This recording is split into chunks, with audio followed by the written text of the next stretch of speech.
उत्पादक शेतकरी आणि कांदा निर्यातदारांसाठी मोठी बातमी अशी आहे की बांगलादेशने कांदा आयातीला परवानगी दिली आहे। उद्या 7 डिसेंबर पासून प्रत्येक दिवशी 30 टनाचे 50 म्हणजेच कांदा आयात परवाने दिले जाणार आहेत, आयपी दिले जातील। या आयातदारांनी यासाठी अर्ज केलेले होते आणि त्यांनाच हे आयपी परमिट दिलं जाईल असं कळत आहे। याचबद्दल अधिक माहिती आपण जाणून घेणार आहोत। आमचे प्रतिनिधी बब्बू शेख आपल्या बरोबर आहेत।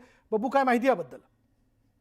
विशाल, आपल्याला माहित असेल का जेव्हापासून बांगलादेशात सत्ता परिवर्तन झालं होतं तेव्हापासून बांगलादेशाची बॉर्डर बंद होती। त्याच्यामुळे कांदा जो आपण निर्यात करत होतो बांगलादेशात, सर्वात जास्त आपण कांदा बांगलादेशात निर्यात करत होतो, मात्र तेव्हापासून ती निर्यात थांबलेली होती। त्याच्यामुळे त्याचा परिणाम कांद्याच्या भावावर होत होता। सध्या कांद्याला भाव कवडीमोल भाव मिळत आहे, त्याच्यामुळे शेतकरी संकटात होते।